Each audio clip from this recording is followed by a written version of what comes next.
नमस्कार. वाचन वेळच्या आजच्या भागात मी मिनल घाटे खेडकर तुम्हा सगळ्यांचं अत्यंत मनापासून स्वागत करते. मंडळी, सुनीताबाई देशपांडे कर्तृत्वशालिनी, अत्यंत प्रतिभावंत लेखिका. त्यांनी खूप कमी लेखन केलं असलं तरी त्यांच्या लेखनातला प्रत्येक शब्द हा त्यांच्या प्रतिभेची साक्ष देतो. आज मी त्यांचाच एक लेख वाचणार आहे, मनातलं अवकाश या पुस्तकातला. शीर्षक आहे लेखाचं क्षितिज. म्हणजे क्षितिज आणि मर्यादा या बाबतीत त्यांनी इतकं छान असं लिहिलंय. म्हणजे केवळ क्षितिज आणि मर्यादा या बाबतीत असं नाही, पण एकूण त्यांनी यात जे सांगितलंय की क्षितिज म्हणजे कसं आणि मर्यादा म्हणजे कसं, हा एक विचार थोडा कुठेतरी असा स्पष्ट केलाय. पण ते मुद्दामहून तो विचार किंवा त्यातला फरक स्पष्ट करावा या हेतूने हा लेख लिहिलेला नाहीये. सुनीताबाईंचा त्या बाबतीत असं काहीतरी लेखन करण्यापाठीमागे विशेष असा काही हेतू होता असं मला कधी जाणवलं नाही त्यांचं लेखन वाचताना. त्यामुळे इथे देखील केवळ क्षितिज आणि मर्यादा यातला फरक स्पष्ट करावा म्हणून हा लेख लिहिलेला नाहीये. पण कुठेतरी ते लेखात असं दिसतंय आपल्याला की क्षितिज कसं आणि मर्यादा कसं, आपण काय तिकडे पाहावं त्या क्षितिज आणि मर्यादांकडे. म्हणजे आपलं क्षितिज आणि आपल्या मर्यादा इकडे कसं पाहावं आणि ते काय असतं हे थोडंसं या लेखात स्पष्ट झालंय. आणि खरं सांगू का, खूप सुंदर लेख आहे. तुम्ही तो नीट काळजीपूर्वक ऐका. मी वाचण्याचा प्रयत्न करते आणि तुम्हाला कुठे जर का हे पुस्तक मिळालं, मनातलं अवकाश सुनीताबाई देशपांडे यांचं, तर या पुस्तकातले ना सगळेच लेख खूप छान आहेत. पण आज मी आता क्षितिज हा लेख वाचण्याचा प्रयत्न करते.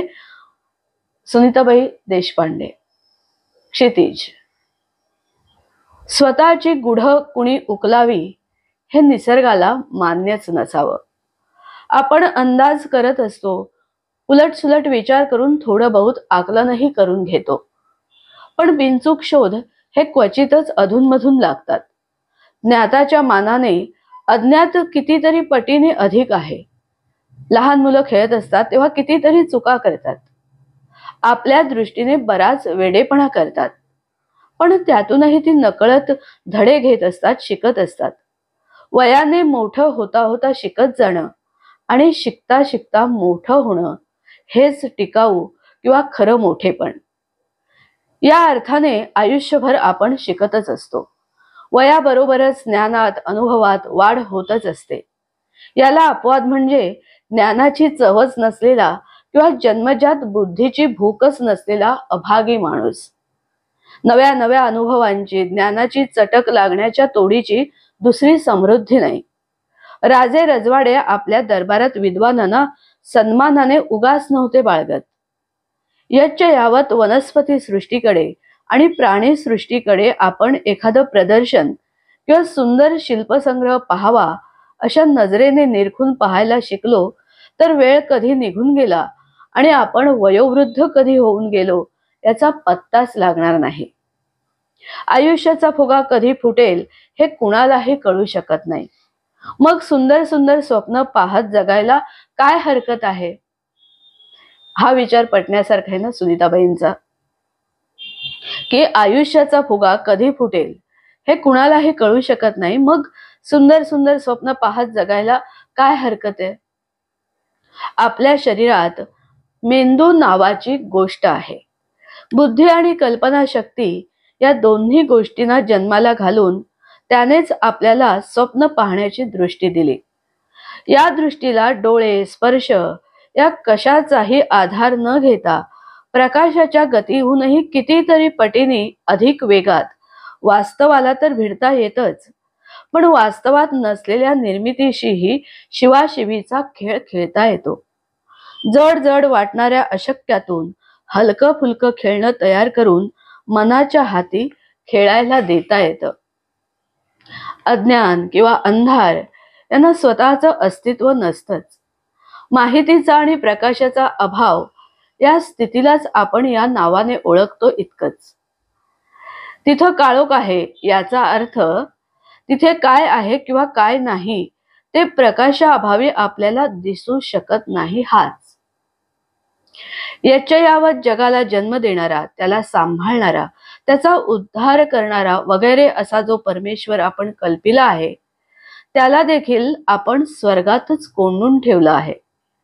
तिथे त्याला प्यायला अमृत आहे, सेवेला अप्सरा आहेत, सर्व सोयी आहेत.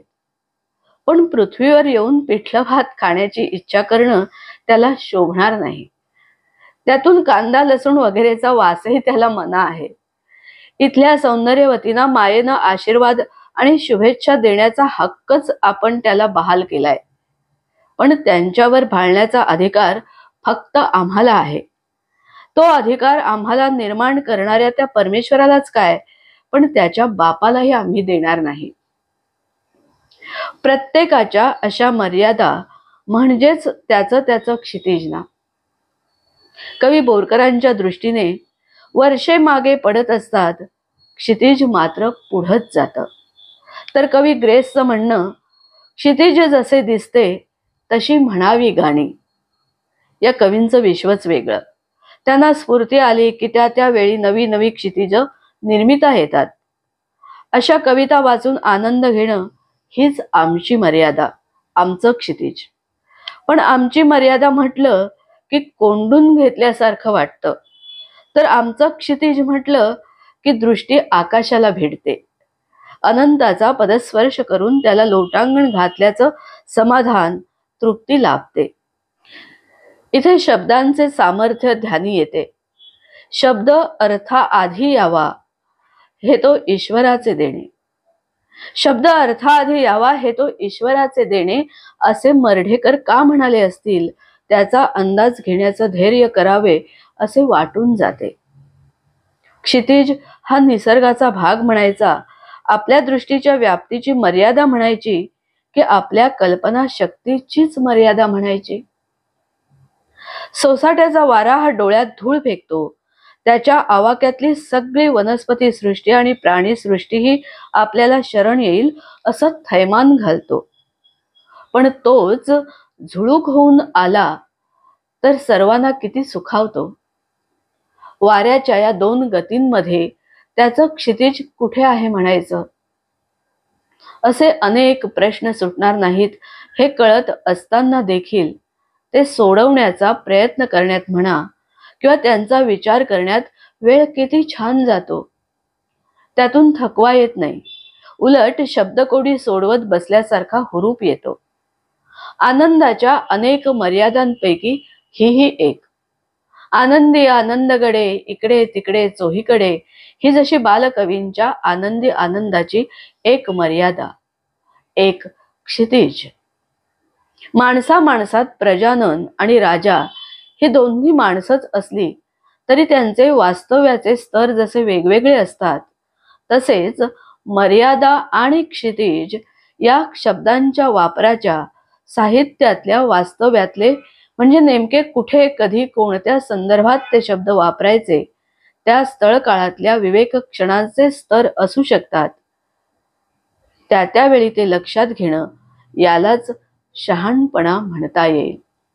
हेच ज्ञानाचे क्षितिज ना. क्षितिज, सुनीताबाई देशपांडे. किती छान लेख होता ना.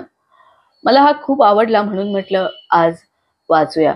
मंडळी, हा लेख तुम्हाला कसं वाटला हे मला आवर्जून कमेंट्स करून प्लीज सांगा. आणि माझी नेहमीची प्रेमळ विनंती की माझा हा Ghate Minal Khedkar YouTube channel please please तुम्ही स्वतः सबस्क्राईब करा आणि तुमच्या मित्रपरिवारात त्याच्या व्हिडिओ लिंक्स आवर्जून शेअर करा आणि त्यांना देखील माझा हा Ghate Minal Khedkar YouTube channel please subscribe करायला सांगा. धन्यवाद.